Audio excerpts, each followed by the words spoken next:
I think people who didn't know who Meghan was before she met Harry assume that she is rich and famous because of the royal family, and that couldn't be further from the truth. Her net worth was $5 million before she even met Harry, and that was from being an actress on Suits and also from her side projects, including her blog, which was called The Tig. I'm a firm believer that if you say she's an out-of-touch rich woman, you're not actually listening to anything that she's saying. Because yes, she's a rich woman, but she is not out of touch. She talks constantly, openly and vulnerably about how she made it to where she is today. She talks about what it was like to be an auditioning actor and what her life was like when she did not have the money and the resources that she has now. I had this very, very old Ford Explorer Sport, and at a certain point, the key stopped working on the driver's side, so you couldn't get yourself in through the door. So after auditions, I would park at the back of the parking lot, and I would open the trunk and climb in. And not only does she talk openly about the process of becoming a powerful and successful woman with influence, she is now using her influence for good. She's been opening up a lot recently about how she's been investing her money, and the way she's investing her money is in women, and Black women specifically. She also has openly talked about how she knows that when she wears something, that business is going to see the benefits of that. And so she purposely wears things that she believes in and that she wants to see succeed. And the power of using your platform to amplify female voices. The strongest evidence of everything that I'm talking about, I personally believe, can be found in Confessions of a Female Founder, which is her newest podcast. And as someone who thinks owning a business sounds like my worst nightmare, I can't recommend this podcast enough.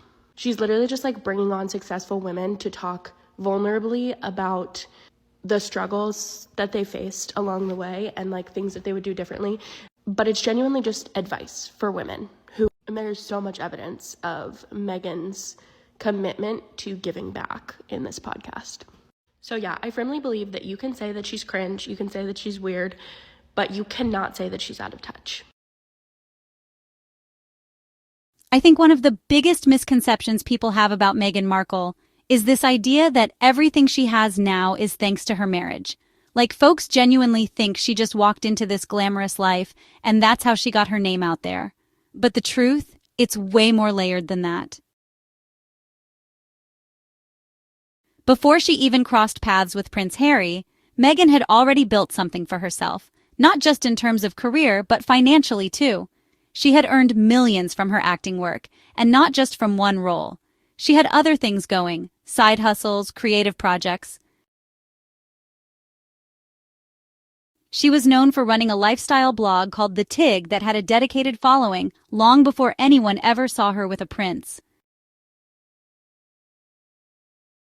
And I feel really strongly about this. When people label Meghan Markle as out of touch or disconnected, they're just not paying attention. Because yes, she lives a privileged life now, but the assumption that she doesn't understand what it means to struggle, to grind, to go without, that's just not true. She shared, pretty openly I might add, about the early days, what it was like auditioning constantly, often just hoping something would stick. She talked about the kind of life she lived before the spotlight. Meghan once told this story about her car breaking down. The front door wouldn't open, so she'd have to crawl in through the trunk. And she wasn't ashamed to talk about it. She wasn't trying to paint a perfect picture. That level of honesty, that doesn't come from someone out of touch. And here's the thing.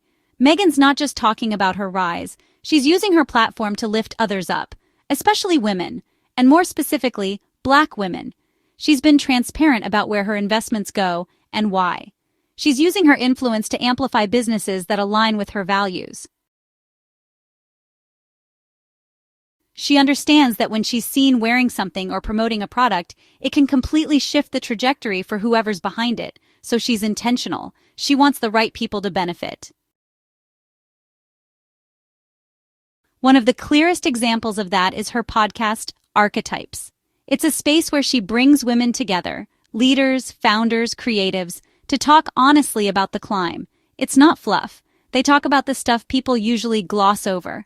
The mistakes, the fear, the lessons no one teaches you. And if you've ever felt like you're figuring everything out on your own, listening to those conversations feels like a breath of fresh air. And that's the thing. There's so much noise out there. people making snap judgments, quick assumptions. But if you actually stop and listen, you realize Meghan's not trying to pretend she's better than anyone. She's saying, here's where I came from. Here's what I've learned. Maybe it'll help someone.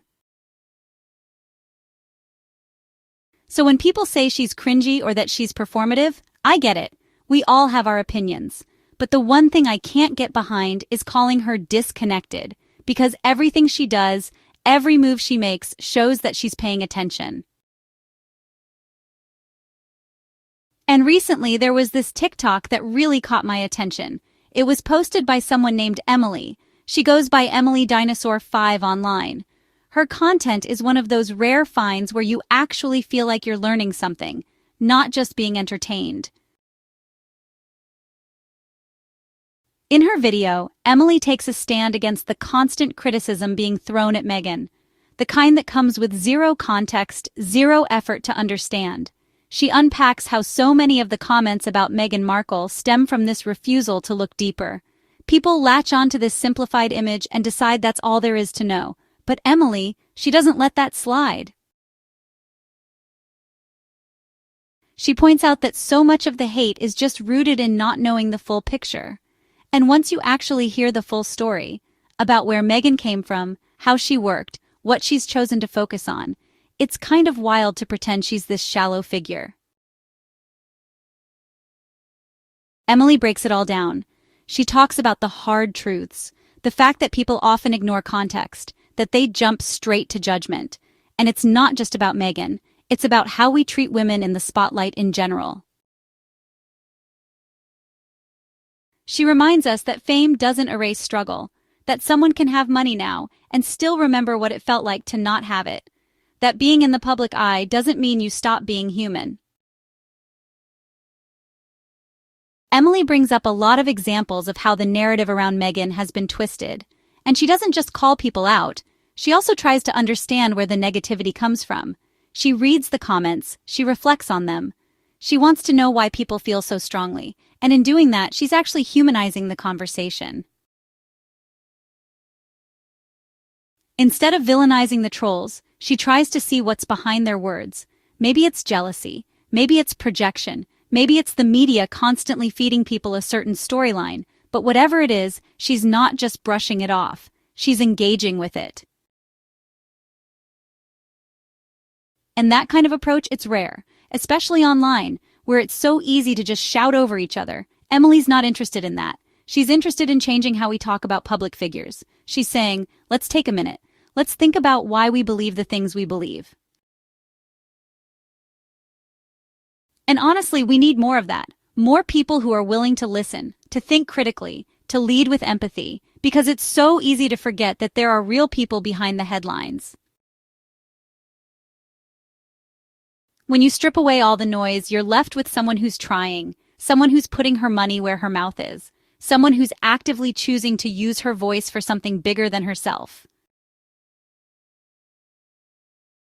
And that's the part that always gets missed. When you look past the glamour, past the press, what you find is someone who built something, who's still building, and who's inviting others to do the same. So yeah, maybe Meghan doesn't always say things the way people want to hear them. Maybe she's not everyone's cup of tea, but she's doing the work, and that counts. The more we focus on these deeper conversations, the ones Emily is starting, the ones Meghan is having through her work, the better our dialogue becomes. It's not about agreeing with everything. It's about being willing to see someone as a full person, with flaws, with growth, with purpose. And honestly, that's what I think we should all be striving for. Less knee-jerk judgment, more understanding, more space for people to be complicated, to evolve. At the end of the day, no one is above criticism. But not all criticism is fair, not all of it is grounded in truth. And if we want to have meaningful conversations, we've got to be willing to move beyond the surface. Because the surface, that's where the noise lives. But underneath, that's where the story is.